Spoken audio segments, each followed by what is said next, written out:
ఆకాశవాణి ప్రాంతీయ వార్తలు చదువుతున్నది సుగుణ. ముఖ్యాంశాలు.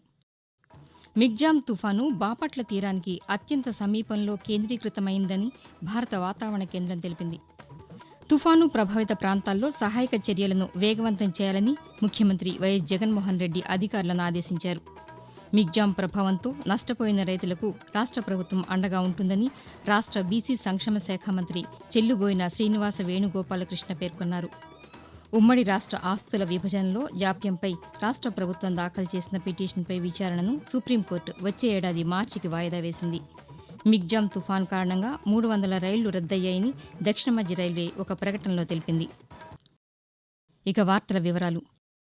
మిగ్జామ్ తుఫాను బాపట్ల తీరానికి అత్యంత సమీపంలో కేంద్రీకృతమై ఉందని భారత వాతావరణ కేంద్రం తెలిపింది. ప్రస్తుతం ఒంగోలుకు తూర్పున 20 కిలోమీటర్ల దూరంలో, బాపట్లకు 50 కిలోమీటర్ల దూరంలో ఉందని, బాపట్ల తీరానికి అత్యంత దగ్గరగా మిగ్జామ్ తుఫాను కదులుతోందని, ప్రస్తుతం 10 కిలోమీటర్ల వేగంతో వస్తోందని వాతావరణ శాఖ అధికారులు తెలిపారు.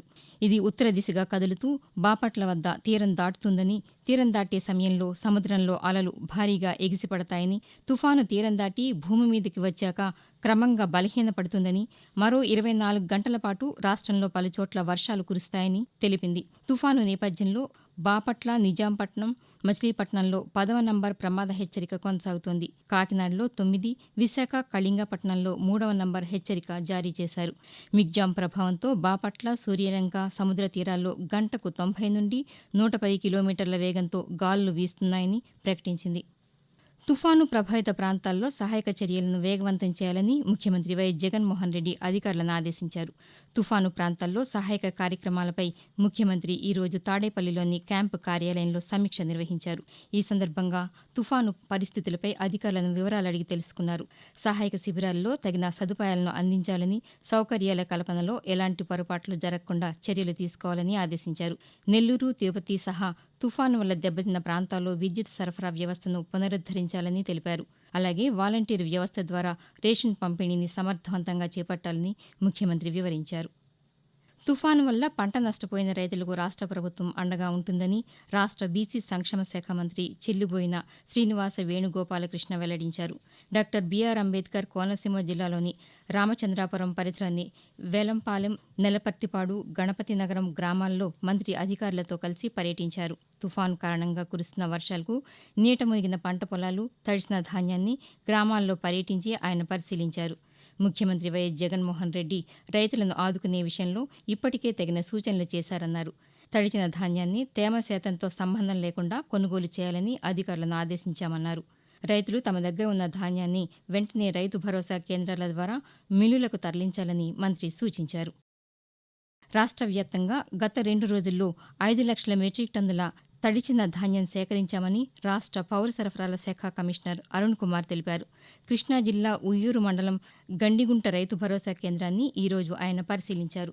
తుఫాను వలన రైతులు నష్టపోకుండా చర్యలు తీసుకుంటున్నామని అన్నారు. తడిచిన ధాన్యాన్ని ప్రభుత్వం కొనుగోలు చేస్తుందని, రైతులు దళారుల చేతుల్లో మోసపోవద్దని సూచించారు. మిగ్జామ్ తుఫాను కారణంగా 300 రైళ్లు రద్దయ్యాయని దక్షిణ మధ్య రైల్వే ఒక ప్రకటనలో తెలిపింది. మరో 10 రైళ్లను గూడూరు, చెన్నై రూట్లో కాకుండా ఇతర మార్గాల్లో దారి మళ్లిస్తున్నట్లు వెల్లడించింది. ప్రస్తుతం రైల్వే ట్రాకులపై ఎక్కడా నీళ్లు నిలవలేదని, వరద నీరు నిలిచే ప్రాంతాలను ప్రత్యేకంగా గుర్తించి చర్యలు తీసుకుంటున్నామని తెలిపింది. ఇప్పటికే రిజర్వేషన్ చేసుకున్న ప్రయాణికులకు సంబంధిత రైళ్ల తాజా పరిస్థితులను ఎస్ఎంఎస్లు, సామాజిక మాధ్యమాల ద్వారా సమాచారం అందించామని పేర్కొంది. తుఫాను తీరం దాటాక వీలైనంత త్వరగా రైళ్లు పునరుద్దరిస్తామని ఆ ప్రకటనలో పేర్కొంది. ఉమ్మడి రాష్ట్ర ఆస్తుల విభజనలో జాప్యంపై ఆంధ్రప్రదేశ్ ప్రభుత్వం దాఖలు చేసిన పిటిషన్పై విచారణను సుప్రీంకోర్టు ద్విసభ్య ధర్మాసనం వచ్చే ఏడాది మార్చికి వాయిదా వేసింది. దీనిపై విచారణ జరిపిన justice Sanjiv Khanna, justice SVN భట్లతో కూడిన ద్విసభ్య ధర్మాసనం వివిధ అంశాల రీత్యా పిటిషన్ను వాయిదా వేస్తున్నట్లు ప్రకటించింది.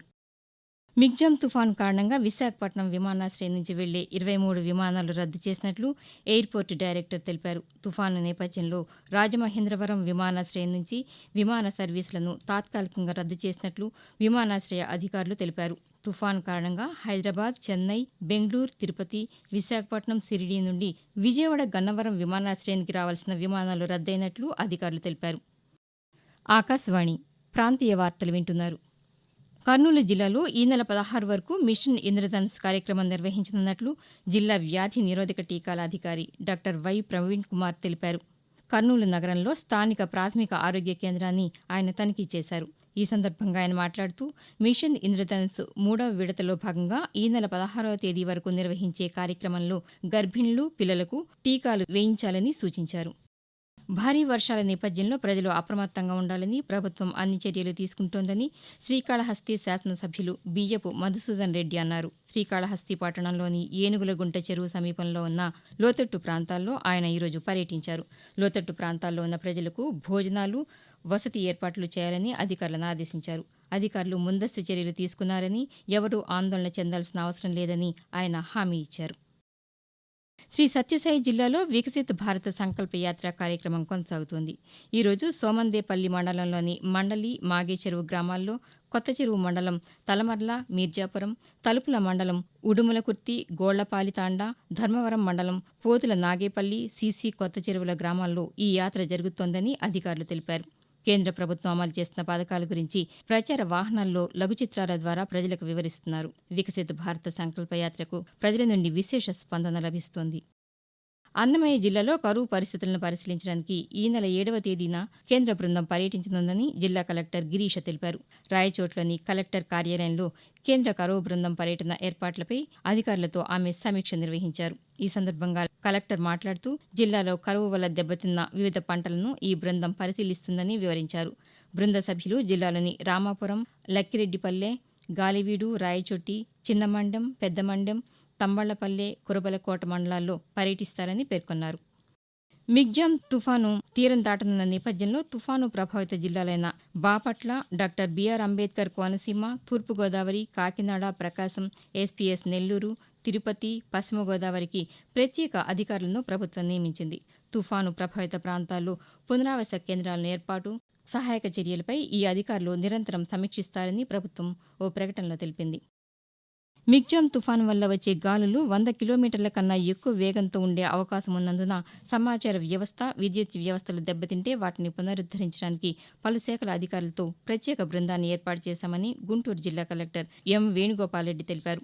2000 మంది లోతట్టు ప్రాంతాల ప్రజలను 54 పునరావాస కేంద్రాలకు తరలించినట్లు కృష్ణా జిల్లా కలెక్టర్ పి రాజాబాబు తెలిపారు.